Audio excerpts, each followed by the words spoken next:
오늘 본문 말씀 보면은 사도 요한이 나이가 많이 드셔가지고, 여러분들 사도 요한 잘 아시죠? 젊었을 때는 그 형제 안드레와 함께 그 정말 천둥이라는 별명을 가진 성격이 아주 굉장히 과격한, 그리고 정치력이 아주 강해서요. 예수님께서 왕이 되시면은 내가 우의정 좌의정을 하겠습니다. 형제들이 그랬던 사람들입니다. 근데 예수님의 부활을 보고 경험하고 예수님을 진정 알게 되고, 그리고 복음을 전하면서 이제 나이가 많이 드셨죠. 인생의 파란만장한 그런 경험을 다 겪으시고요. 마지막에 저기 밤모스 섬에 가셔서 요한계시록을 기록하시고, 그리고 저 터키 지역에 가서 에베소 쪽에 가셔서 목회를 하시면서 나이가 많이 드셨는데, 이 요한일서 3장 23절은 그 사도 요한이 나이 많이 드셔가지고 정말 뒤를 돌아보면서 회고하시면서 정말 본인이 여태까지 하나님을 섬겼던 모든 것을 요약해서 한마디로 요약한 것이 요한일서 3장 23절입니다. 죄송하지만 다 같이 한번 읽어볼까요? 다시 3장 23절입니다. 시작. 그의 계명은 이것이니 곧 그 아들 예수 그리스도의 이름을 믿고 그가 우리에게 주신 계명대로 서로 사랑하자. 그분의 인생의 결론을 이렇게 낸 거예요. 하나님께서 우리에게 원하시는 것은 예수님을 믿는 것입니다. 예수님을 믿는 것입니다. 여러분들 예수님 믿으시니까 행복하시죠? 저는 이제 나이가 좀씩 들면서 저도 이렇게 젊어 보지만 이제 60대를 바라보고 있어요. 그런데 야, 예수 믿는 게 이렇게 좋은 거구나. 좀 더 젊었을 때 내가 열심히 믿었을 거. 이렇게. 근데 예수를 믿는다는 것이 구체적으로 어떻게 구현되는 것일까? 사도 요한은 것은 하나님을 사랑하고 이웃을 사랑하는 것입니다. 이렇게 요약을 한 결론의 요약을 낸 것입니다. 여러분들 그 성경에는 우리가 굉장히 좋아하는 단어가 하나 없어요. 그게 뭐냐면 성공이라는 단어입니다. 오늘날처럼 우리가 성공에 대해서 많이 이야기하는 시대는 없을 거예요. 공부할 때도 성공해야 되고, 사업할 때도 성공해야 되고, 우리가 목회도 성공해야 되고, 무엇을 해도 성공해야 되고, 또 인생을 성공을 바라보면서 가는데, 그 성공, success 영어로, 근데 그 성공이라는 단어가 신약에는 단 한 번도 언급되지 않습니다. 여러분들 혹시 찾으시면 저한테 알려주세요. 제가 짜장면 사드리겠습니다. 제가 우리 학교의 신약 교수님한테 여쭤봤는데 그분도 아직도 못 찾으셨어요. 구약에는 성공이라는 단어가 있을까? 한 몇 번 언급되는데요. 그 어원을 찾아보면 성공이라는 단어하고는 전혀 다른 히브리어 어근을 가지고 있습니다. 지혜로운 삶, 뭐 그런 것들입니다. 구약, 신약 총틀어서 성공이라는 단어가 없어요. 왜 그럴까요? 아마 성공이라는 단어를 갖다 놓으면 우리가 그 문맥에서 그걸 빼내가지고 우리 나름대로 성공을 막 생각해서 그것이 하나님의 뜻인 줄 알고 착각하고 살까봐 아마 그러신 것 같아요.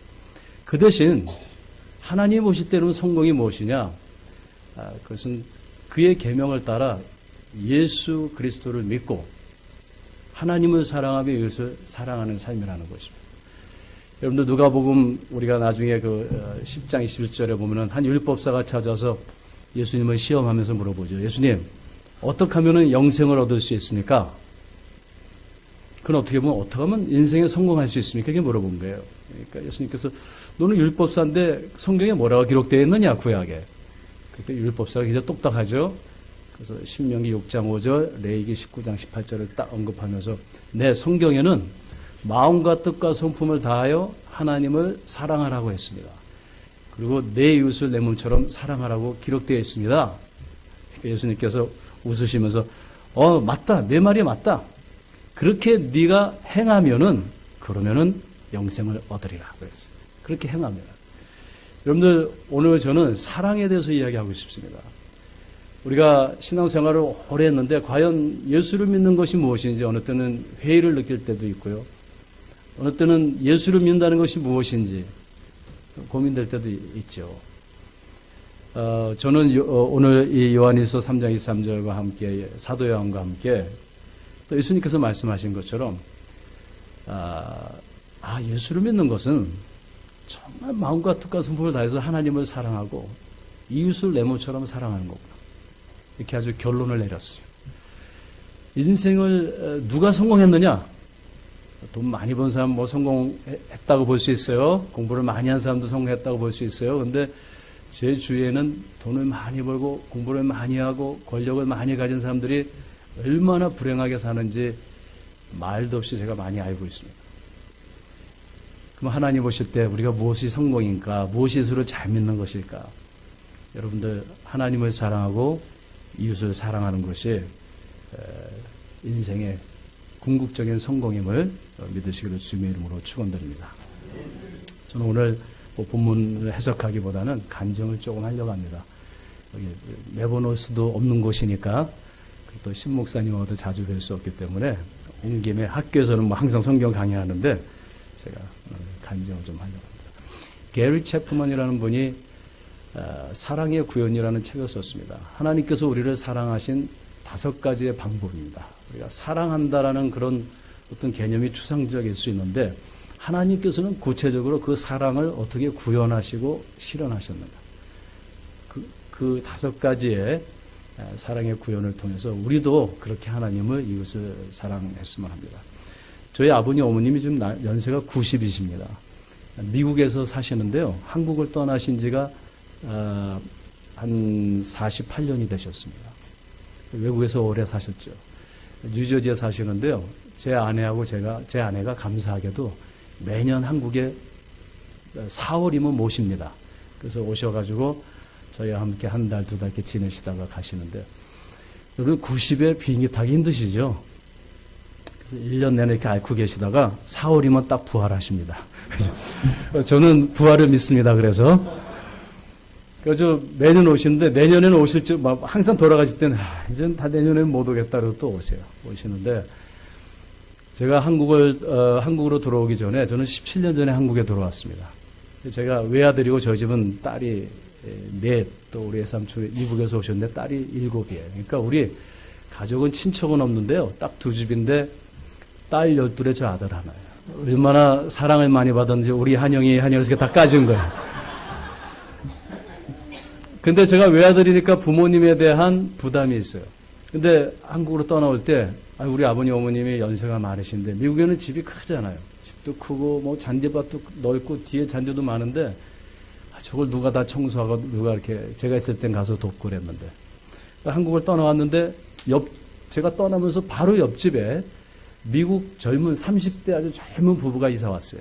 요만한 어린아기 같은 아이들이 3명 이렇게 있는데 이 이웃이 이사 와가지고요. 저희 아버님 잔디도 깎아주고 그 눈이 오면 눈을 다 쳐주고 집에 뭐 부서지면 와서 고쳐주고 저보다 더 아들 노릇을 하는 거예요. 제 기도는 주님 오실 때까지 그 옆집에 살기를 바랍니다. 제가 너무 고마워가지고 미국에 가서 제 아내하고 그 옆집 그 젊은 부부를 초청해서 식당에 갔어요. 너무 감사하다고. 아니 어떻게 이렇게 좀 아들도 하긴 자식도 하기 힘든 일을 옆집에 서서 이렇게 해주시냐고. 그랬더니 그분이 웃으면서 하는 말이 제가 예수 믿는 줄 모르고요. 저는 예수 믿는 사람인데요. 요한일서 3장 23절에 그의 계명은 이것이니 곧 그 아들 예수 그리스도의 이름을 믿고 그가 우리에게 주신 계명대로 서로 사랑할지니라. 이런 말씀이 있어요. 저한테 그래요. 우리는 예수님을 믿고 사랑하면서 사는 게 인생의 목적이에요. 작은 일이지만 우리 옆집에 있어 와서 동양인 할머니 할아버지가 사시길래 그냥 조금 섬길 뿐입니다. 이렇게 얘기하는 거예요. 제가 그냥 가슴이요 찢어질 정도로 감동을 받고 미안하고 그랬어요. 여러 가지 생각들이 오고 갔어요. 예수를 믿는 것이 무엇일까? 그죠? 길에 가서 예수 천당 소리 지르는 거, 그게 예수를 믿는 것일까? 열심히 기도하는 걸까? 예수 믿는 한 부분이겠죠. 근데 본질적으로 예수를 믿는 것이 무엇일까? 하나님을 사랑하고 이웃을 사랑하는 것이 아닐까? 그러면서 요한복음을 쭉 보니까요. 요한복음의 결론이, 복음서의 결론이 그거예요. 하나님을 사랑하고 이웃을 사랑하라. 자, 그럼 하나님께서 우리 어떻게 사랑하셨을까요? 5가지 우리 오늘 간략하게 얘기하겠는데, 첫 번째는요. 하나님께서는 우리를 말씀으로 사랑하셨어요. 말씀으로 사랑하셨어요. 여러분들, 말이라는 것은요. 언어라는 것은 하나님께서 우리 인간에게 주신 그 그거는 아주 특별한 속성이고 특별한 은혜예요. 동물들도 서로 소통하지만 거기에 언어라는 건 없어요. 하나님께서 우주 만물을 말씀으로 창조하셨어요. 이 말씀에는, 말에는요 능력이 있어요. 말로 사람을 죽이기도 하고 살리기도 해요. 이 세상의 모든 문제를 보면요, 그 문제가 어디로 소환될 수 있냐면은, 소급될 수 있냐면은 끝내는 말의 문제예요. 아주 작은 말로 사람들은 상처를 입고 작은 말로 큰 문제를 만들고요. 또 아주 작은 말로 사람을 살리기도 하고 죽이기도 해요. 말이라는 건 무섭죠. 우리 옛날 어르신들이 말이 맞아요. 말이 뭐가 된다고요? 씨가 된다. 말이 씨가 된다. 여러분들 구약 시대에 보면요, 말로 축복하면은 부모가 자식이 축복 받아야 안 받아요? 받아요. 여러분들 그 창세기 48장 49장에 야곱이 12아들을 놓고요, 돌아가시기 전에 축복하고 저주합니다. 거기 시므온을 저주하고 유다를 축복하는데요. 나중에 민수기에 가보면요, 그 말대로 다 그 성취되는 것을 볼 수 있어요. 시므온은 끝내 저주를 받고요. 유다는 넷째 아들인데도 불구하고 루벤을 치고 맏 형의 그 자리를 가지게 되고요. 그 말이라는 게 이렇게 무서운 거예요. 오늘날도요, 사실 말이라는 것은 아직도 능력을 가지고 있어요. 그런데 우리 언어를 타락시키는 거죠. 그러니까 사탄이 제일 노리는 게 뭐냐면요, 언어예요. 그래서 중고등학생들 보면은 욕을 안 하면은 욕이 이 문법의 접두사가 돼버렸어요. 그래서 욕을 안 하면 이 문구가 이루어지잖아요. 문장이 안 돼요. 그게 왜 그럴까요? 사탄이요, 우리 인간의 언어를 타락시켰어요. 거짓말하게 하고요, 그죠? 속이게 하고요, 저주하게 하고요, 불만 불평하게 하고요. 그래서 이 사랑할 수 있는 언어를 증오의 언어로 바꿔버렸어요. 부부 간의 문제의 90%는요, 말이에요, 말. 그래서 교회에서도요, 우리 또 국가 대 국가, 이 세계 모든 문제를 이렇게 보면 다 말의 문제임을 알 수 있어요. 근데 우리 예수를 믿으면 무엇부터 받게 될까요? 우리의 언어가요, 사랑의 언어로 바뀌어야 돼요. 축복하는 언어, 그죠? 사랑하는 언어, 치유하는 언어, 용기를 주는 언어. 하나님께서는 우리를 얼마만큼 사랑하시냐? 이만큼 사랑해요. 말씀으로 사랑하셨어요. 성경책을 우리는 쉬운 말로 하나님의 사랑의 편지라고 말을 할 수 있어요. 인류를 향한 사랑의 편지입니다. 그래서 우리가 사랑한다는 말을 자주 해야 돼요. 여러분들 그 출애굽기 민수기에 보면은 하나님께서 이런 말씀하셨어요. 너희가 나를 향하여 10번 불평했다 그랬어요. 물론 10번만 불평한 게 아니라 그냥 수천 번 불평했지만 큰 10가지 사건이 있어요.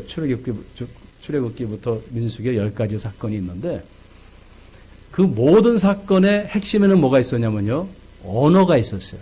히브리 사람들이요, 광야에서 말로 죄를 지은 거예요. 불만 불평했던 것이.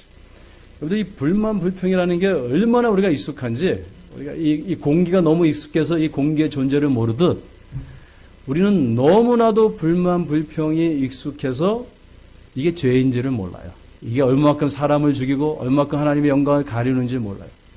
우리는 그냥, 저도 보면 일어날 때부터 불평해요. 아이고 허리야 이러면서 일어나요. 요새는. 근데 이 언어부터 고쳐야 돼요. 언어부터 우리가 긍정적으로 고쳐야 되겠죠. 사랑한다는 말을 많이 해야 돼요. 하나님 사랑합니다. 자녀들에게도 사랑합니다. 이웃들에게도 사랑합니다. 우리 한번 연습해 보죠. 옆에 있는 분들에게 주님의 이름으로 사랑합니다. 한번.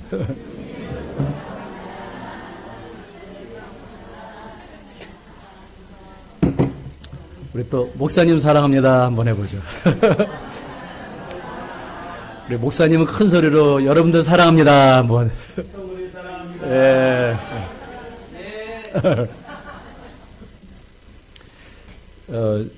제가요, 우리 결혼했고 우리 아버님이 너는 우리 뭐 가족도 없고 후손도 아들도 없고 그러니까 애를 좀 많이 낳으라 그래요. 그래서 제가 우리 아내하고 결혼하고서 우리 애를 5을 낳자고. 그래서 이름을 딱 정했어요. 한나, 둘나, 셋나, 막나, 그만나 이렇게. 그래서 한나가 딱 낳았는데 그 다음에 임신이 안 되고 저는 딸이 하나예요. 제가 많은 복을 받았는데 자식 복이 없어요. 딸을 딱 하나, 그냥 한 명을 낳았어요. 그 다음에 임신이 안 돼요.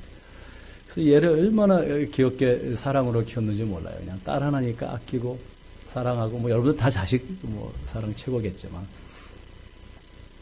얘가 미국에서 태어났어요. 그래서 태어났는데, 그때 저는 원래 의사였어요. 병원에서 암과 의사로 일을 하고 있었고, 제 아내는 그러다가 이제 그 소명을 받아서 신학대학원을 가게 됐어요. 얼마나 바쁜지 몰라. 밤에는 아르바이트하고 신학대학 가서 이제 공부하고 교회에서 봉사하고 뭐 정신이 없는 거예요. 제 아내는 대학을 졸업하고 미국에서 이제 저하고 거기서 이제 결혼을 한 후에 애를 낳고 의과대학원을 갔어요. 그래서 애는 낳고 저도 바쁘고 아내도 새벽같이 이제 가서 학교 가서 공부를 하고 밤늦게 오고. 그러니까 애를 키울 사람이 없는 거예요. 그래서 얘를 저희 할머니께서 그때 살아계셨어요. 그때 할머니께서 뭐 거의 90이 다 되신 분이셨는데, 할머니한테 맡기고 주말에 이제 데려오고, 주일날 같이 보내고, 뭐 토요일날 보내고. 근데 우리 할머니께서 얘를 키워주시는데, 미국에는 집이 여기 하나, 저기 하나, 시골에 이렇게 길에 사람 한 명도 없잖아요. 그러니까 할머니께서 집에서 비디오를 이만큼 빌리셔다가 한국 크로스소리 가지고 하루 종일 사극만 보시는 거예요. 그러니까 우리 딸이 그냥 아기 때부터 할머니하고 하루 종일 사극만 보는 거예요. 그래가지고 뭐 그냥 뭐 다 뛰는 거예요. 뭐 이순신 장군부터 해가지고 쫙 허준부터 해가지고 뭐 다 뛰어. 주말에 제가 우리 애를 딱 데리러 가니까 얘가 인사를 이렇게 해요. 아빠, 성응이 망극하옵나이다. 그래가지고 우리 애가요, 미국에서 태어났는데 영어를 한마디도 못하고 한국어 수준은 2조 시대 수준으로 딱. 한국말 들은 거 그것밖에 없으니까. 유치원을 갔어요. 1년을 잘 다니고 이제 초등학교 1학년 올라가야 되는데, 제가 이제 우리 애를 데리러 갔더니, 선생님이 전화가 왔어요. 한번 만나자고. 갔더니, 당신 애가 문제가 있다고 그래요. 무슨 문제냐고. 우리 애가 무슨 문제냐고 그랬더니, 얘가 첫째, 사회성이 없다고.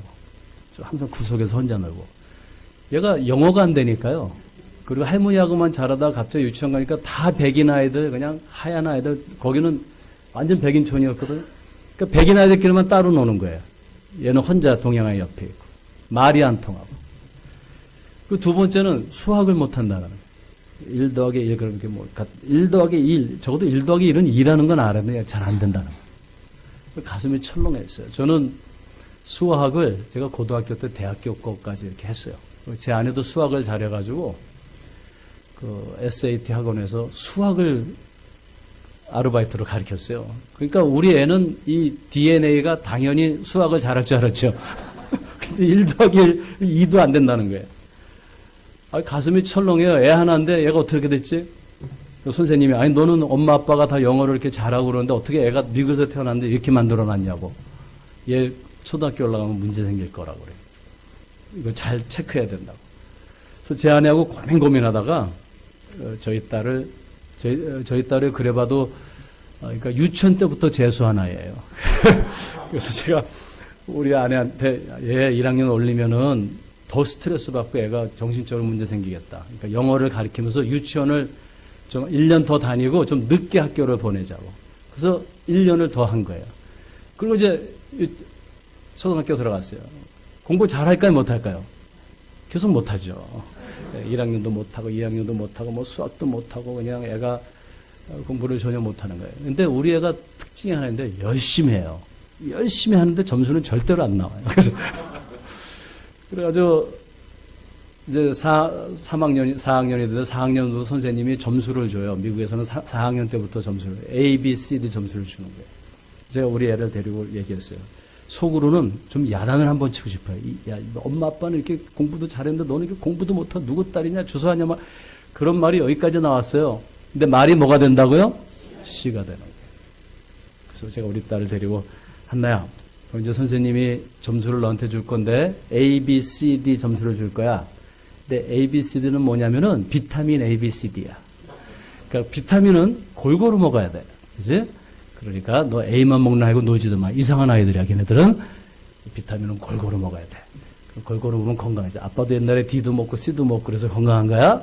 그러니까 우리 애가 씩 웃어요. 근데 한나야, 아빠하고 2가지만 약속하자. 우리는 어떤 아이들은 돈도 없고 엄마 아빠도 없고 집도 없어서 학교도 못 가지? 너 봤지? 너는 엄마 아빠가 있고 하나님께서 이렇게 공부를 시켜주셨으니까 열심히 할 것. 그 이후로 얘가요 열심히 하는 아이가 됐어요. 그 두 번째는 절대로 컨닝하지 말고 너는 하나님을 믿는 사람이니까 예수님 믿는 사람은 정직해야 돼. 그러니까 치링 옆에 그렇게 보고 그러면 안 돼. 그 두 가지만 약속하면은 네가 뭐든지 먹어도 몸에 좋은 거야. 그러니까 ABCD 골고루 먹어. 그러니까 얘가 자유함을 얻었어요. 그래가지고 이제 성적표를 분기별로 가져오는데 딱 가져오면 아빠 비타민 C 이러면서 들어와요. 저는 막 속상한 거예요. 이거를 때려줄까 군밤을 내줄까. 근데 제가 그렇게 말했으니까 어떻게 사실 꾹 참는 거죠. 근데 한 번은요 이러고 들어왔어요. 리포트를 이렇게 해서 성적표를 이러고 갖고 들어와요. 얘가 왜 그러고 들어왔냐면 수학이 F가 나온 거예요. F가. 이제 페일을 한 거예요. 패스를 못 한 거예요. 근데 자기가 아무리 생각해도 비타민 F는 없잖아요. 그죠? 비타민 A, B, C, D는 있는데 비타민 F는 없으니까 이러거든요. 제가 얼마나 속상하죠? 아니 다른 거 몰라도 네가 어떻게 수학을 F를 맞느냐? 네 엄마는 수학 선생님이고 나는 고등학교 때 대학 수학을 다 끝냈는데 막 이러면서 뭐 야단을 치어 여기까지 나오는데요. 꼭 참고 우리 애를 껴안고 한나야 난 네가 정말 자랑스러워. I'm so proud of you. 그랬더니 얘가 깜짝 놀라가지고요. 아빠가 약 먹었나 이렇게 쳐다봐요. Why, daddy? 아빠 왜요? 나는 네가 정말 자랑스러운데 너 정말 컨닝 안 하는구나. 네가 컨닝을 했다면 D는 맞았을 텐데. 얘가요 이렇게 웃으면서 아빠 all my friends cheat. 내 친구들 막 다 컨닝하고 그래. 아빠 난 한 번도 안 했어. 아빠 F가 뭔지 알아? Fantastic 그래. 제가 그냥 어지럽더라고요. 그냥 판타스틱이래요. 그리고 이제 4학년, 5학년, 6학년 되는데 우리 애가 공부는 계속 못하죠. 지금도 못해요. 근데 공부는 못하는데요. 열심히 하고 밝고 누구랑 만나도 막힘이 없고요. 어디 가나 사람들이 칭찬하고요. 친구네 집 잠깐 놀러 갔다 와도 부모님이 얘 우리 딸 삼았으면 좋겠다 그러고 그렇게 성격이 아름다운 인격으로 변해가는 거예요. 고등학교 2학년이 됐어요. 하루는 따와서 아빠 이제 고등학교 2학년 때 그 내부 성적으로 미국에서 이렇게 해가지고 대학을 가요. 내가 엄마가 간 대학교에 내가 다 입학 원서를 낼 거야 그래. 제가 속으로 너는 안 돼. 제발 너는 안 돼. 네 점수 갖고는 절대로 거기 갈 수 없어. 꿈도 꾸지 마. 그 말이 여기까지 또 나왔죠. 근데 말이 뭐가 돼요? C가 되죠. 그래서 그래 한번 해봐. 그랬더니 막 얼마나 열심히 공부를 하는지요. 막 밤을 새가지고 옆에서 보기도 안타까울 정도로 우리 애가 특징이 뭐죠? 열심히 하는데 점수는 안 나오는 게 특징이에요. 그죠? 열심히 했다. 열심히 뭐 컨닝도 절대로 안 하고 얼마나 정직한지 몰라요. 열심히 해요. 그래가지고 시험을 본 거예요. 근데 걔 인생의 두 번째로 수학이 가장 중요한 그 대학을 결정하는 그 시기에 F가 나온 거예요. 두 번째 초등학교 4학년 때 한번 낙제 점수가 나오고요. 해필이면 고등학교 2학년 제일 중요할 때 그 수학을 그렇게 열심히 공부했는데 또 F가 나온 거예요. 그러니까 얘가요 좌절을 해버렸어요. 처음으로 우리 애가 좌절하는 걸 봤어요. 웬만하면 좌절을 안 하는 아이가 나는 뭘 해도 안 돼. 나는 아무리 열심히 해도 안 돼. 이러고선 이불을 뒤집어 쓰고 방으로 들어가 버렸어요. 교회 이제 주일날 교회를 갔는데 우리 아내가 옆에서 눈물을 뚝뚝뚝 또 올리고 예배를 봐요. 예배 끝났는데 제가 물어봤죠. 아니 왜 이렇게 울었어? 근데 제 아내가 하는 말이 아빠 회개했어요. 무슨 회개? 우리가 여태까지 한나한테 거짓말했잖아요. 무슨 거짓말? 속으로는 이 바보야, 이 멍충아. 그러면서 겉으로는 뭐 비타민 A, B, C, D, 뭐 정직, 네가 하나님이 만드신 뭐 피조물이니까 뭐 그대로 사랑한다. 이거 다 거짓말이었잖아요. 우리가 속으로는 너는 잘해야 돼. 뭐 하나님한테 거짓말하고 우리 애한테 거짓말했잖아요. 딱 그래. 제 가슴이 그냥 철렁했어요.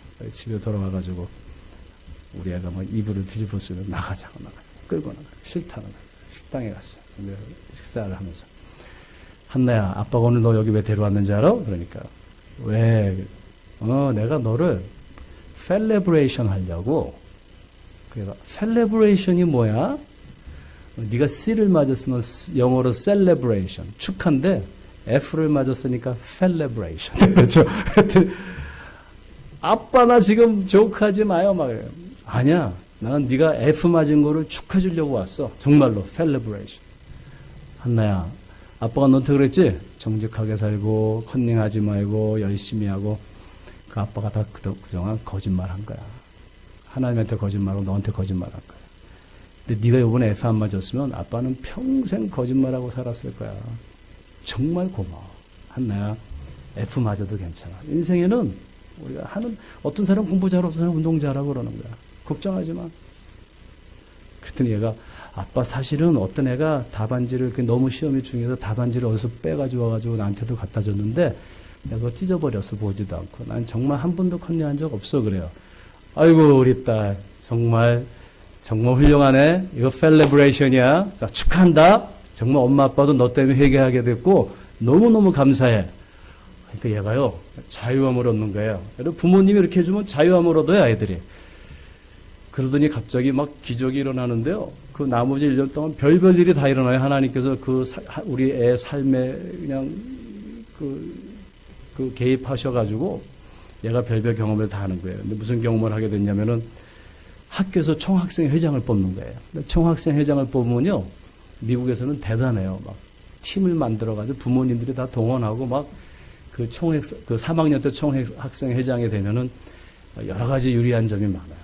그래가지고 세 팀이 나온 거예요. 남자들, 백인 아이들 세 팀이 나와가지고 막 열심히 캠페인을 하고 이제 투표하기 일주일 전에 담임 선생님이 우리 딸을 부른 거예요. 우리 딸은 동양인이고 여자고 키도 적고 그러니까 색깔을 좀 맞추려고. 백인 남자애들만 3명이 나왔으니까 팀이.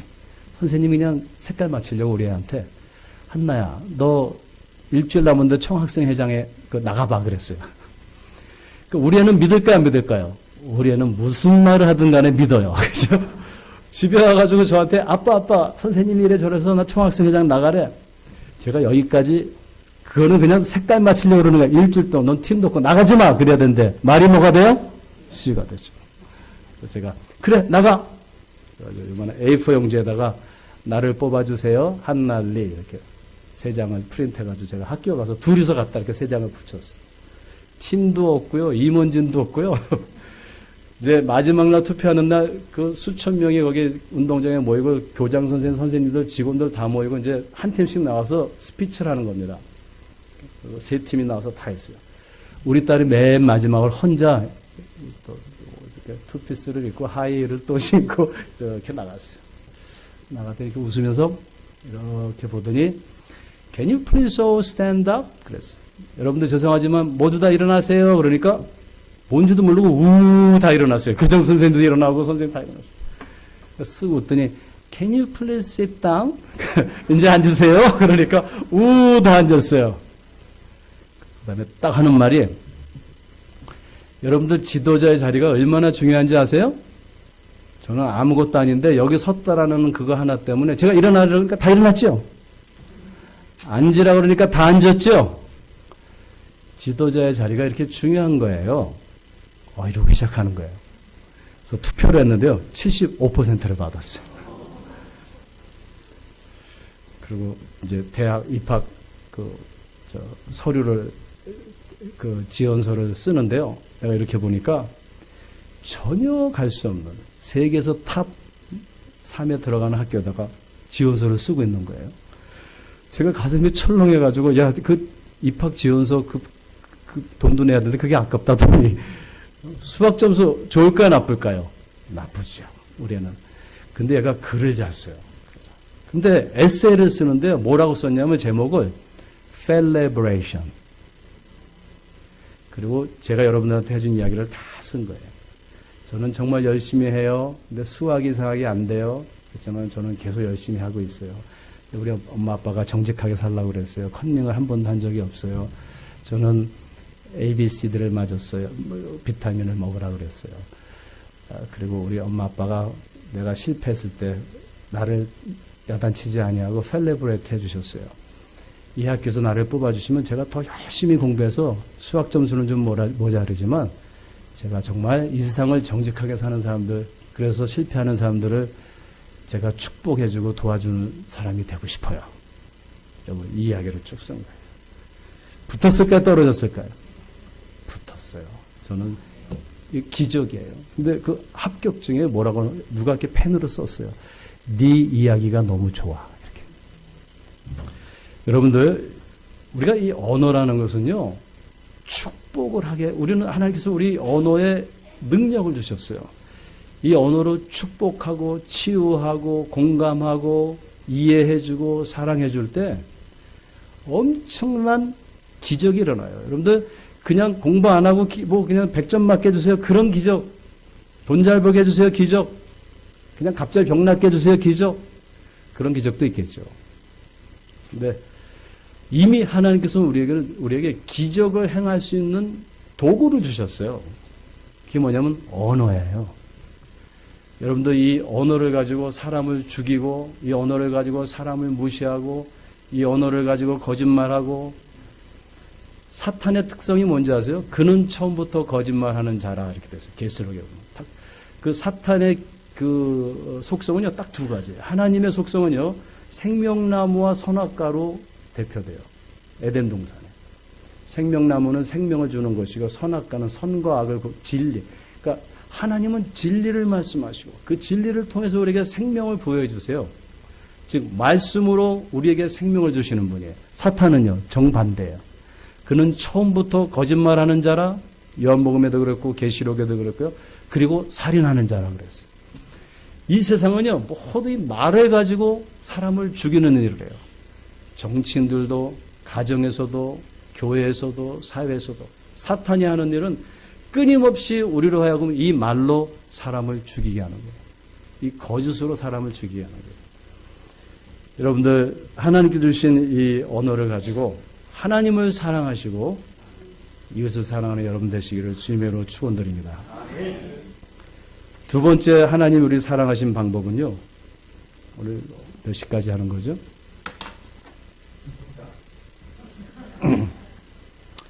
하나님께서 우리를 사랑하시는 두 번째 방법은 섬기심으로 사랑하시는 거예요. Service. 하나님은 섬기시는 분이세요. 말만 하시는 분이 아니라 섬기시는 분이세요. 예수님께서 아주 간략하게 얘기해 주셨어요. 나는 섬김을 받으러 온 것이 아니에요. 나는 섬기러 왔노라. 하나님은 우주 만물을 창조하실 때부터 우주 만물을 섬기셨어요. 지금도 우리를 섬기시고 우주 만물을 섬기고 계세요. 이사야서 42장부터 56장을 쭉 보면 앞으로 이스라엘을 구원할 메시아가 이렇게 메시아의 그 모습을 보게 되는데 환상을 이사야가 보게 되는데요. 이스라엘을 구원할 정도라면은 어떤 슈퍼맨의 모습으로 나타나야 되는데 그 앞으로 올 메시아의 모습이 42장부터 계속 뭐라고 나오냐면 나의 종의 모습으로 보시는 거예요. 종의 모습. 즉 하나님은 빌립보에서 보니까 예수님은 하나님과 동등하신 분이심에도 불구하고 자신을 비워 종의 모습을 입고 오셨다 그랬어요. 그런데 하나님을 사랑한다라는 것, 이웃을 사랑한다는 것, 말이 중요하지만 더 중요한 게 있는데요. 그거는 봉사하는 것이에요. 섬김으로 사랑하는 거예요. 여러분들 섬김 받는 게 좋을까요? 섬기는 게 좋을까요? 솔직하게 한번 얘기해 보세요. 우리가 왜 이렇게 돈을 법니까? 열심히 섬김 받으려고. 부부싸움 왜 합니까? 왜 나를 안 섬겼냐? 그거죠. 교회 보면은 꼭 주일 예배 보러 오는 사람들의 소수지만 목적이 누가 나한테 인사했는가 안 해. 그 체크하러 오시는 분이 꼭 계세요. 어느 교회 가나. 그런데 교회는요, 섬김 받는 곳이 아니에요. 여기는 우리가 섬기러 오는 겁니다. 어디에 기쁨이 있을까요? 섬김 받을 때 기쁨이 있을까요? 섬길 때 기쁨이 있을까요?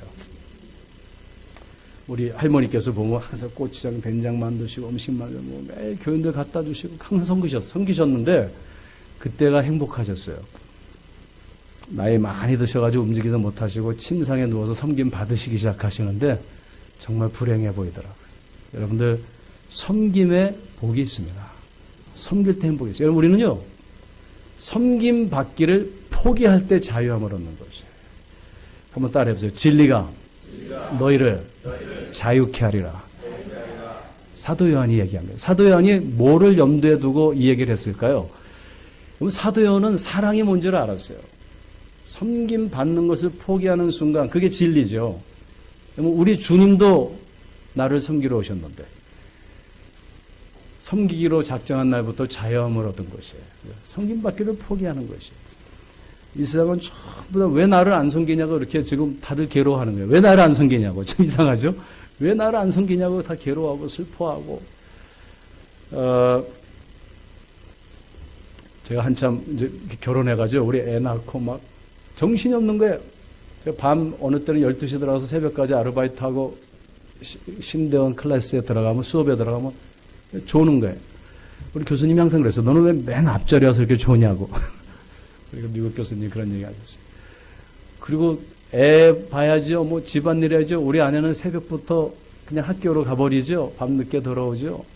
저는 딸만 있는 집안에서 태어나가지고 이렇게 부엌에 들어가서 물에다 손가락 한번 담가본 적이 없어요. 그렇게 자라났다가 뭐 이 일 저 일 달리니까 정신이 없어요. 교회 가니까 또 섬긴 이 이민교회는 조그만데 그 전도사가 다예요. 그때 제가 뭐 갑자기 또 전도사가 돼가지고 뭐 성가대시도 하고 청년회도 인도하고 주일학교도 하고 수요일 저녁 설교도 하고 뭐 라이드도 하고 그냥 북치고 장구치고 다 하는 거예요. 정신이 없어요. 제가 하도 화가 나서 하나님께 기도해서 하나님께서 분명히 아담과 하와를 창조하실 때 아내를 하와를 돕는 배필로 창조하셨던데 이거 돕기는커녕 제가 지금 죽겠습니다. 그랬더니 하나님께서 제 마음속에 음성을 딱 들려주셨어요.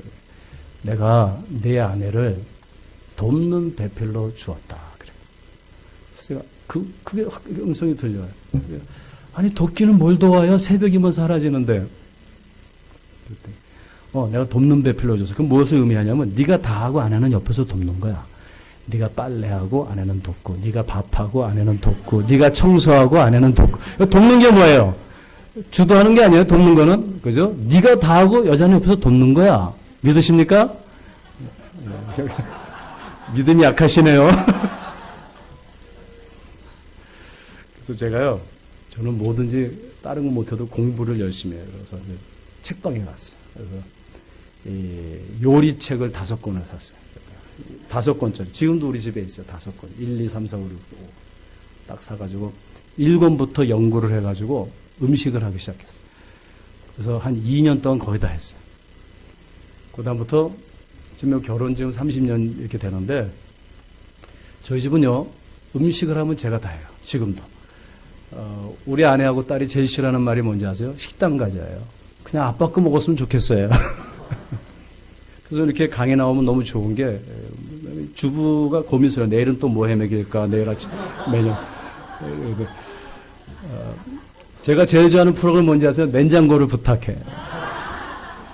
근데 거기 보면은 15분 동안 해야 되잖아요. 저는 딱 보면 나는 7분이면 하는데 제가 속으로 저는 툭툭툭 하면요 그냥 금방 나와요. 30년 동안 노하우가 쌓여가지고요. 저는 한 번도 우리 아내한테 내 아내가 나한테 무엇을 해주기를 바라본 적이 거의 없던 것 같아요. 그날부터 하나님의 그 음성을 들려준 다음부터요 자유로운 사람이 됐어요. 그럼 우리 아내가 저를 안 도와줄까요? 우리 아내가 죄송합니다. 나는 아빠를 너무 존경하고 사랑하고 너무 좋고 지금 30년째 매일 듣고 살아요. 우리 가정 행복할까 안 행복할까요? 행복하죠. 행복하죠. 여러분들 섬김받기를 포기하십시오. 그게 진리가 여러분들을 자유롭게 하는 것입니다. 내가 교회를 섬기면 누구를 섬기면 아내를 섬기면 남편 자식을 섬기면 뭐가 돌아올 게 없을까? 그건 섬김이 아니에요. 섬김은요, 섬김 자체가 행복이에요. 섬기기로 작정을 하는 거예요. 섬김 받기를 포기한 인생이 성공한 인생이에요. 저는 우리 학교에서 제가 뭐 신학 대학원장으로 또 섬기고 있고 또 오래됐고 나이도 있고 그래서요. 이제 좀 시니어급이죠. 그러면 뭐 학생들이나 직원들이 와서 막 이렇게 이러고 들어와요. 그래서 제가 일부러 저는 학생들 들어오면 제가 누굽니까? 제가 교수가 아니고요. 학생을 섬기는 사람이에요. 그죠? 저는 학생 들어오면 꼭 제가 이렇게 모시고요. 나갈 때 먼저 나가서 문 열고 복도에 가서 제가 꼭 인사드려요. 우리 학생들한테. 왜요? 저는 섬기는 사람이잖아요. 예수님도 종으로 오셨는데 제가 뭡니까? 그죠? 예수님도 종으로 오셨는데 제가 뭐예요? 여러분, 우리 기독교가요, 이 섬김의 도를 실천할 때 하나님의 사랑을 온전히 구현할 수 있는 것이, 하나님 우리를 섬기러 오셨어요. 세 번째는요, 하나님은 우리와 함께 하심으로 사랑해요. 사랑하는 사람하고는 함께 하는 것이, 시간을 나누는 것이. 근데 하나님께서 우리와 얼마만큼 함께 하실까요? 고등 웨남이라는 학자가 구약 오경을 연구하면서 한 가지 깨달은 게 있어요. 오경의 이야기를 한마디로 요약하면 이거는 인카네이션의 이야기다. 하나님의 성육신하심의 이야기다.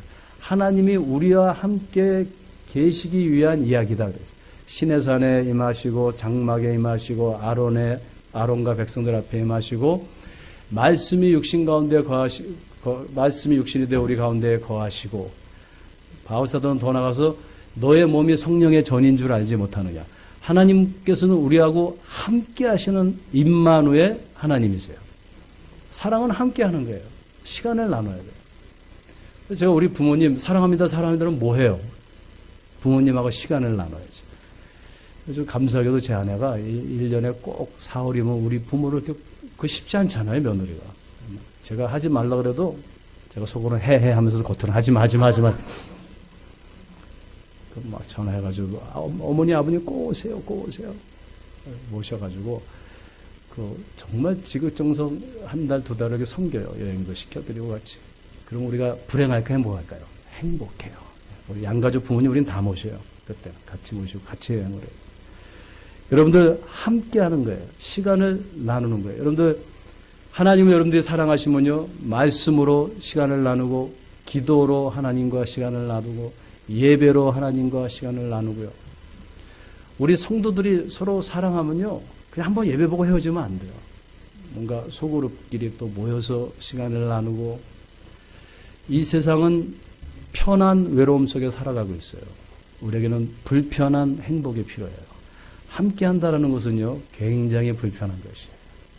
그렇지만 오늘날 우리 제가 신학대학원 다닐 때 우리 교회사 교수님 톰 테일러라는 교수님이 이런 말씀하셨어요. 우리 미국이 이렇게 풍요롭지만 지금 가장 외롭게 살아가고 불행하게 살아가고 젊은이들이 다 마약에 빠져 있다. 근데 50년대까지는 그러지 아니했다 그랬어요. 그래서 교수님 50년대에 무슨 일이 일어났어요?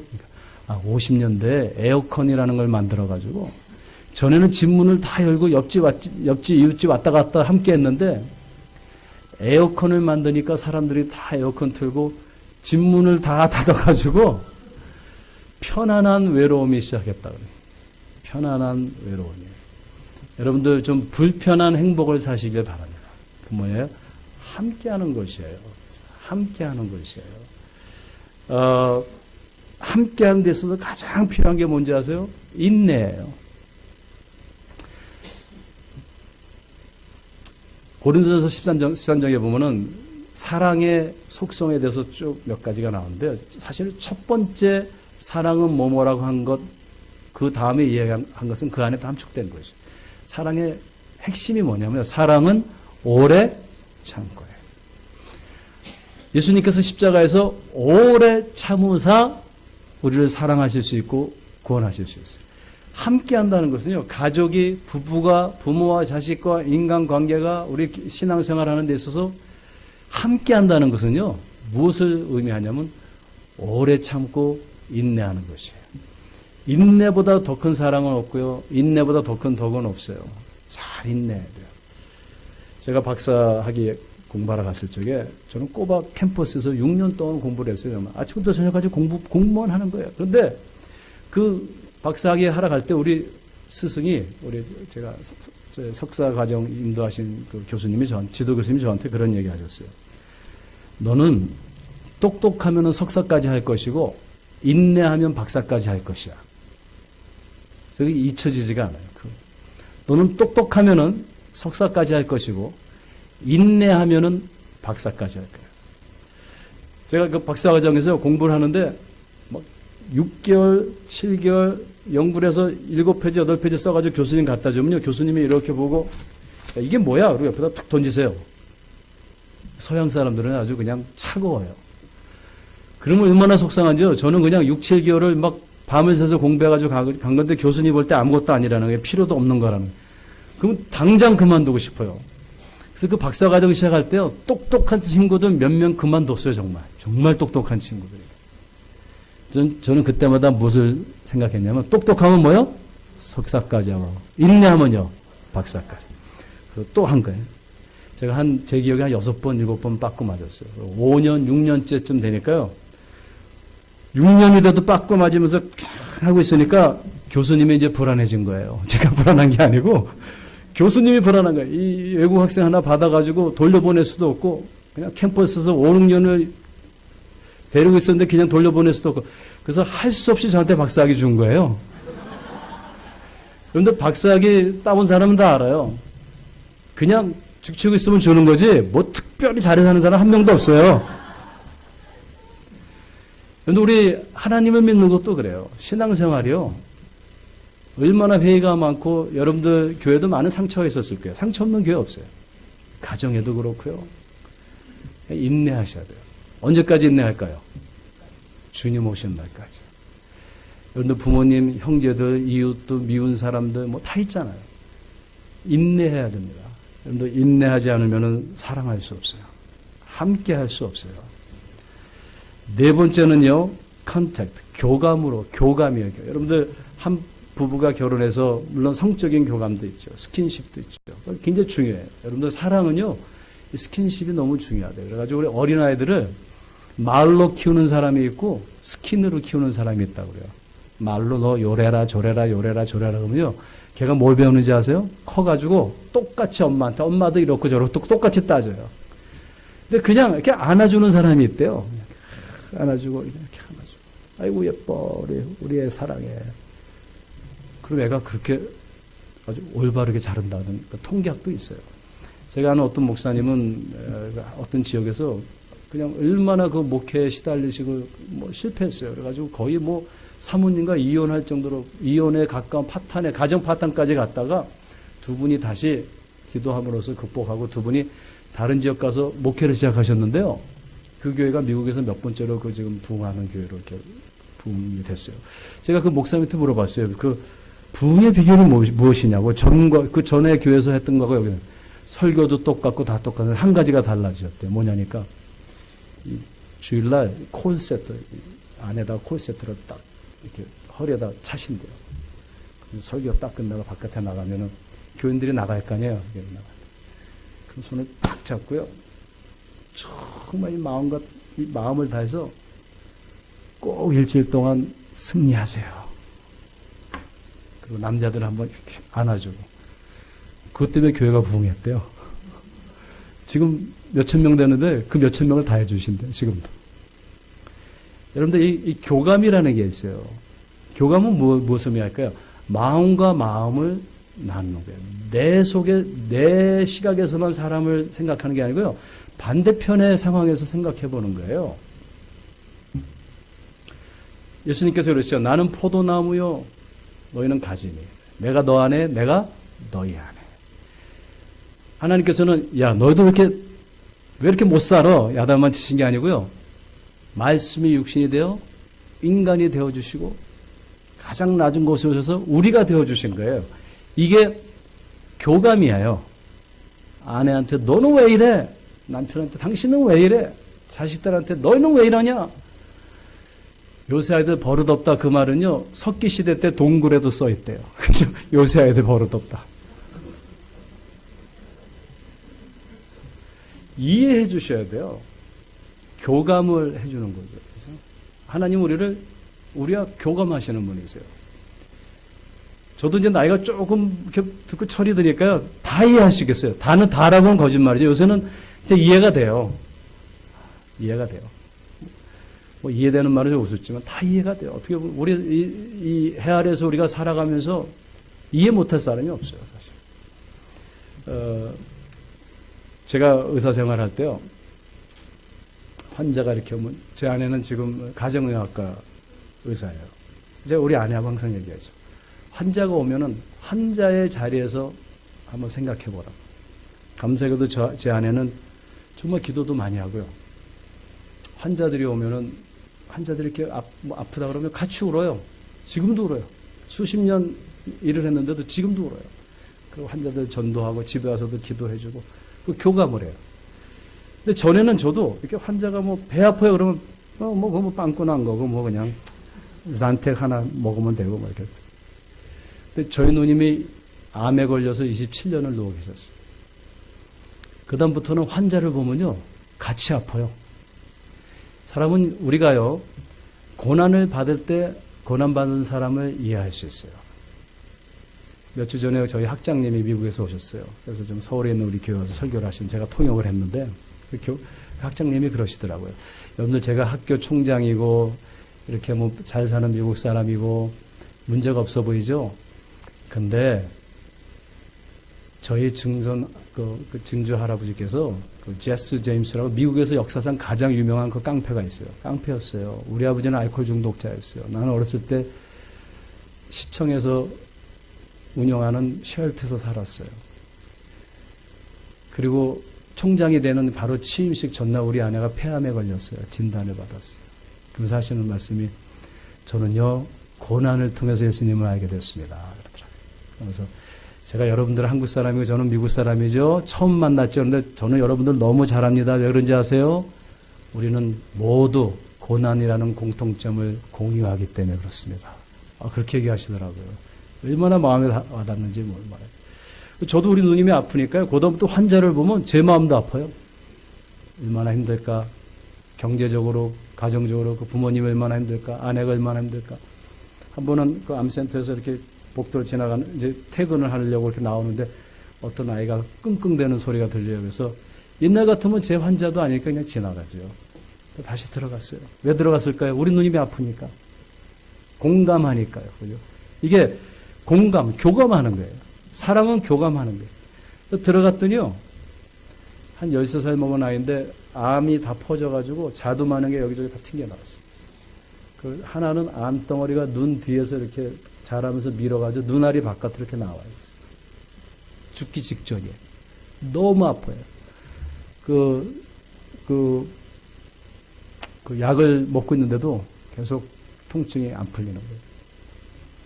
제가 이렇게 보고 그냥 나왔어요. 나가서 집에 가서 잠을 자려는데 잠이 안 와요. 옛날 같으면 뭐 쿨쿨 잠 잘 자지요. 사랑은 교감이에요. 그래서 다시 바지를 입고 옷을 갈아입고 밤 10시에 다시 병원에 갔어요. 방에 들어갔어요. 그 아이의 손을 잡고 야 나는 네 담당사가 아니지만 우리 누나도 암에 걸려서 굉장히 아파하고 있단다. 너 얼마나 아프니? 걔가 그냥 환하게 웃어요. 근데 이 공감하니까 하나님께서 역사하세요. 제가 처음으로 전도를 해봤어요. 그래서 너 이렇게 지금 암 말기인 거 너 잘 알지? 혹시 살 수도 있지만 죽을 수도 있지. 근데 인생이 죽음으로 끝이 아니란다. 우리가 예수님을 영접하고 천국에 가면은 이 몸이 아름다운 건강한 영화로운 몸으로 부활해서 거기서는 영원히 고통이 없는 살 수 있어. 예수님 영접할래? 그러니까 내가 영접하겠대. 내가 기도해줘도 될까? 기도해달래. 그래서 열심히 기도하는데요. 성령 충만하더라고요, 그날. 기쁨으로 제가 집을 돌아왔어요. 그 다음날 새벽같이 막 갔죠? 갔더니 침대가 비어있어요. 물어보니까 새벽 3시에 죽었대. 여러분들, 사랑이라는 것은요, 야단치고, 손가락질하고, 왜 너는 나를 이해 못하냐고 소리 지르고, 그게 사랑이 아니에요. 사랑은 공감하는 것이에요. 교감하는 것이에요. 하나님께서 우리를 이해 못하셨던 우리 지금 다 불에 그냥 다 죽었어야 돼요. 하나님은 우리를 사랑하시기 때문에 우리의 죄도 이해하시고요. 우리의 실패도 이해하시고요. 우리가 1000번 죄를 져도 그거마저 이해하시고 참으시고 기다리시고 사랑하시는 분이세요. 여러분들 그러한 사랑이 여러분들 교회에 있기를 주님의 이름으로 축원드립니다. 마지막으로요. 사랑은요. 선물을 주는 것이에요. 뇌물이 아니고 선물이에요. 김영란법 때문에 어려워졌는데 뇌물 주지 말라는 것이죠. 선물이 무엇입니까? 선물은요. 자신을 주는 것이에요. 자신을 주는 것이에요. 하나님은 우리에게 제일 크신 선물을 주셨어요. 하나님이 세상을 이처럼 사랑하사 요한복음 3장 10절에 독생자를 주셨으니 그 문맥을 보면 하나님이 선물로 우리에게 독생자를 주셨으니 가장 큰 선물을 주신 거예요. 여러분들 선물은요, 우리를 감동케 해요. 그래서 우리가 선물을 할 줄 알아야 돼요. 서로 사랑하는 사람들에게. 그죠? 뭐 결혼식 기념이라도 작은 선물이라도 하고, 자녀들에게도 선물을 하고, 부모님에게도 선물을 하고, 우리가 서로 선물로 사랑을 표현할 수 있어야 돼요. 구현할 수 있어야 돼요. 근데 제일 큰 선물은 뭐냐면요, 내 자신을 내어주는 선물이에요. 그보다 더 큰 선물은 없어요. 제가 간증 말씀드리고 말씀을 마치겠습니다. 저희 집은 누님 여동생이 한 명 있어요. 근데 셋째 누님이고 제가 넷째예요. 우리 셋째 누님하고 제가 고등학교 때 타주에 가서 둘이서 같이 살았어요. 하숙 생활을 하면서 대학 준비를 했어요. 그러니까 저는 이렇게 누나들하고 가깝지가 않은데, 셋째 누님하고는 부모를 떠나가지고 수년을 같이 살았기 때문에 너무 그 셋째 누님하고 가까워졌어요. 근데 셋째 누님이요, 참 성격도 좋고, 저는 신앙이 없었는데 우리 셋째 누님은 참 믿음도 좋고 공부도 참 잘했어요. 제가 같이 공부하면서 나이는 차이가 있지만 3살 차이지만 제가 월반을 했어요. 고등학교 때 월반을 해서 국가에서 이렇게 특별반에 들어가가지고 제가 우리 누님하고 같이 대학을 들어가게 됐어요. 어린 나이에. 저는 17살 때 의대를 들어갔어요. 어린 나이에 이제 뽑혀서 들어간 거예요. 우리 누님이 같이 그 대학을 들어갔는데요. 얼마나 저희 누님은, 저는 그냥 놀다가 막판에 막 공부하고 이러는데 우리 누님은 딱 앉으면요 10시간이고 그냥 꼬박 공부를 하는 성격이에요. 그리고 1 더하기는 2고 아주 정확해요. 그 생물학을 같이 했는데 그 생물학 교수님이 나이가 많이 드신 여성분이었는데 별명이 마기 할머니였어요. 그래가지고 그 마기 할머니 교수님께서 얼마나 짠지 C를 맞은 사람이 없어요. C 이상을. 근데 저도 C를 맞았는데 우리 누님이 A를 맞았어요. 그래가지고 막 소문이 나가지고 그랬던 분이에요. 나중에 이제 결혼을 했어요. 그래서 이제 따로 이제 사는데 우리 누님은 제가 사는 곳에 한 1000km 떨어진 데서 이렇게 사시는데, 저희 누님이 임신을 하고 싶은데 임신이 안 되는 거예요. 그러니까 막 노력을 하는데 계속 1년, 2년, 4년 계속 임신이 안 되니까 나중에는 너무 집착하니까 우울증에 걸리기 시작해요. 친구도 안 만나고요. 임신이 안 되면 하나님께서 안 주시나 보다. 또 이렇게 살면 되는 거예요. 그죠? 근데 그걸 막 노력을 하고 그러는데 하루는 전화가 왔어요. 한영아, 나 임신했어. 막 그래요. 제가 너무 기뻐가지고 제가 임신했는 줄 알았어요. 지금 우리 누나가 그렇게 친한 누나인데, 그래서 어떻게 된 거냐 그랬더니, 내가 100일 기도를 하나님께 드렸는데 100일 기도 딱 마치고 일주일 지났는데 캘리포니아에서 전화가 왔는데 시어머니께서 야, 내가 새벽에 기도하는데 하나님께서 임신했다고 그러더라. 한번 가서 체크해봐라. 그래서 병원 가서 체크하니까 임신이 됐다는 거예요. 하나님이 주신 애기라고 야단났어요. 그래서 제가 속으로, 그럼 하나님이 주신 게 아니라 맨스 14일 날부터 3일 동안 의학적으로 인큐베이션이 돼가지고 그렇게 된 거지. 내가 속으로 이제 믿을 대로 믿어라 그러고 하여튼 축하한다고 끊었어요. 3개월이 지났어요. 또 전화가 왔어요. 한영아, 나 지금 아파서 죽을 것 같아. 무슨 일이야? 병원 가지? 아니야. 네가 좀 와봐. 내가 지금 이 두 다리가 칼로 자르는 것처럼 아파 그래요. 병원 가봐. 그러니까 네가 한번 와봐 의사니까. 네가 너한테 한번 보여줘. 우리 누나가 병원을 안 가려고 하는 거예요. 하나님이 주신 애기라고. 그거 잘못된 신앙이에요. 그죠? 우리가 그 신앙을 잘못하면 그렇게 될 수 있어요. 그래서 갔더니요, 누워있는데, 뭐, 어찌할 바를 몰라요. 아파가지고. 제가 가만히 진찰을 해보니까, 척추에 뭐가 눌리고 있어요. 지금. 척추 뼈를 눌리든지, 척추 신경을 눌리는. 여러분들, 이빨 신경 눌려도 아프죠?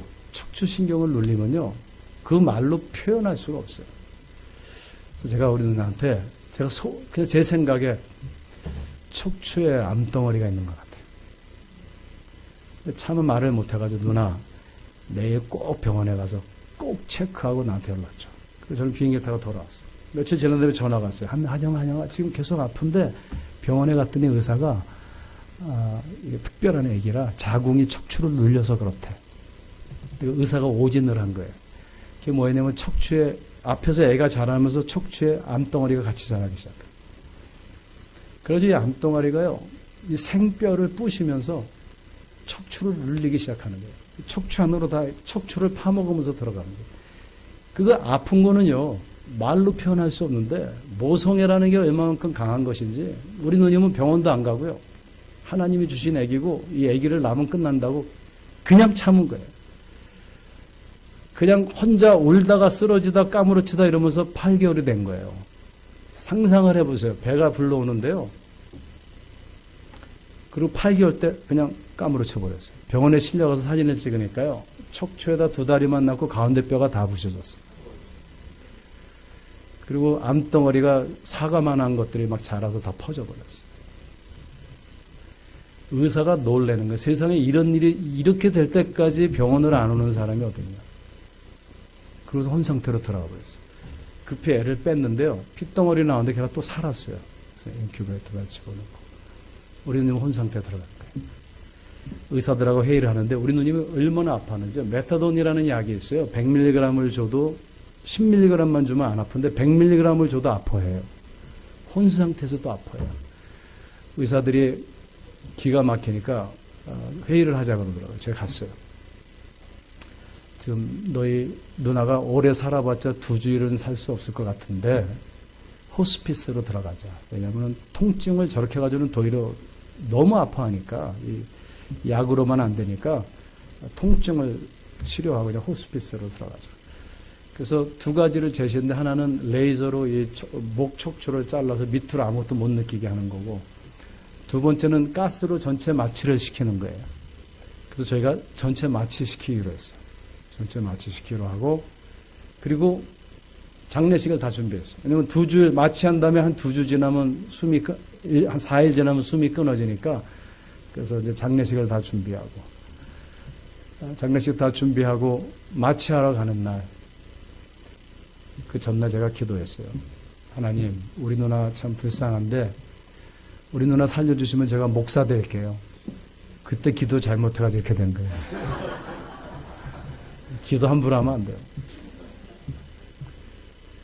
근데 아침이 됐어요. 그래가지고 수술실에 들어가는데 우리 아버님이 제 손을 잡고 한영아, 네가 수술실 따라 들어가서 누나를 한번 좀 손을 붙잡아 기도해 주라고. 아버지께 수술실에 가족들이 들어가는 게 아니에요. 내가 마지막 소원이라고 그 마취사한테 이야기하라고. 그래서 마취사가 왔길래 제가 부탁을 했더니 why not 같이 하자고. 그러니까 미국 의사하고 간호원 둘하고 저하고 넷이서 들어갔어요. 수술실에. 그래서 다 하고선 주사를 놓고 가스를 뿌리려고 이렇게 하는데 갑자기 우리 누나가 눈을 딱 뜨는 거예요. 그래서 제가 이제 이렇게 이제 저는 마스크를 쓰고 있으니까 누나 그랬더니 배고파 그래요. 그러니까 미국 의사가 what is she saying? 뭐라 그러냐고. She's saying she's hungry. 배고프다 그런다 그랬더니 아니 배고픈 사람을 마취하면 어떡해. 우리 이 수술을 하루 옮기자. 그래서 수술실에서 나온 거예요. 나와가지고 27년을 산 거예요. 여러분들 그 27년 동안요 얼마나 고통스러웠는지 몰라요. 대변 주머니, 소변 주머니, 척추 이상하게 암은 줄어들면서 그 다른 부분으로 다 이렇게 망가져 가지고요 죽지는 않고요. 근데 저희 누님이 병원에서 나와가지고 정신을 차린 다음에 자기가 2주일 후에 죽을 거라는 걸 알고 마지막을 하고 싶은 게 있대요. 뭐냐 그랬더니 교회 가서 화장실을 한번 청소하고 싶대요.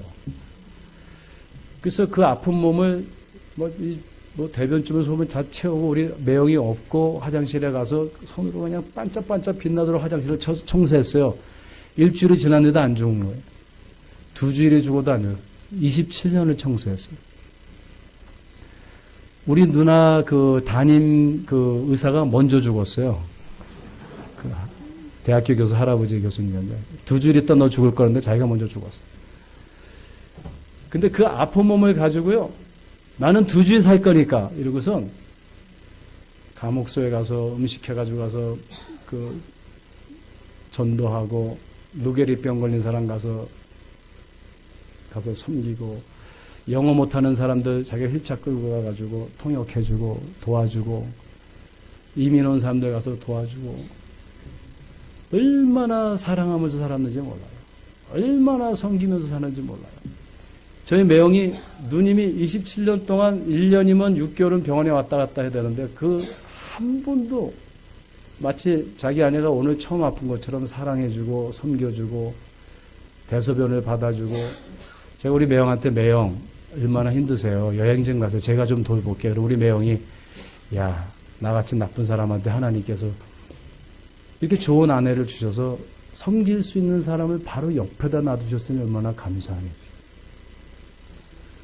제가 신학책을 많이 쓰잖아요. 지금 책도 출판. 우리 아버님이 얼마 전에 오셔서 이렇게 한 20페이지를 쓰셨더라고요. 저를 주시면서 한영아 신학책 그만 쓰고 내가 쓴 걸 가지고 책 좀 하나 써라. 우리 누나 간증이에요. 내가 제목을 하나 줄게. 그래 저희 아버님. 그 제목이 뭐야? 그러니까 이런 사람도 있다가 제목이래요. 누구야? 이거 네 매형이지. 그래. 사지가 멀쩡해서 싸우는 젊은 부부들이 있으면은 저희 매형하고 누나하고 가요. 우리는 이렇게 힘든데도 사랑하고 사는데 건강할 때 서로 사랑하라고. 그러면서 그렇게 사랑하면서 살았어요. 매형과 누님이요. 몇 년 전에 제가 책을 한 권 써서 누님한테 전정한 이걸 드립니다. 이렇게 앞에 적어서 미국에다 보냈더니 우리 누님이 그걸 읽고 전화가 왔어요. 한영아, 네가 이제 이 책을 쓴 거 보니까 내가 죽어도 되겠다. 그리고 3일 후에 죽었어요. 그 평생 사랑하면서 27년을 그 몸을 가지고 정말 자신을 다 내어주고요. 그 몸을 이끌고 27년을 가서 화장실을 청소하고요. 그리고 저 같은 동생을 목사로 만들고 이렇게 하고 하늘나라 갔어요. 우리 누나 성공했죠? 여러분들 사랑이라는 것은요. 돈이 있어도 사랑할 수 있고 없어도 사랑할 수 있어요. 몸이 건강해도 사랑할 수 있고요. 몸이 아파도 사랑할 수 있어요. 환경이 좋아도 사랑할 수 있고요. 환경이 좋지 않아도 사랑할 수 있어요. 그러므로 사랑은요, 초월적인 본성을 갖고 있어요. 사랑은 초월적인 속성을 갖고 있어요. 왜냐하면 그것은 하나님으로부터 오는 거기 때문이에요. 예수 믿는 사람들이 할 수 있는 그 특권이에요. 우리는 언제든지 사랑할 수 있어요. 우리는 돈을 벌어야 되고 건강해야 되고 환경이 좋아야지만 뭐를 할 수 있다고 생각하는데요. 그건 무당이 하는 얘기예요. 기독교는 그렇지 않아요. 기독교는요. 마음과 뜻과 성품을 다해 하나님을 사랑할 수 있고요. 그리고 내 이웃을 내 몸처럼 사랑할 수 있어요. 이 5가지 방법으로 사랑할 수 있어요. 그러한 사랑의 삶이 여러분들에게 있을 때 그게 참된 헌신이고 그것이 여러분들의 인생에 성공하신 증거예요. 그런 사랑이 우리 교회에 충만하기를 온천학교에 또 온천하에 이 사랑의 메시지가 전해지기를 주님의 이름으로 축원드립니다. 기도하겠습니다.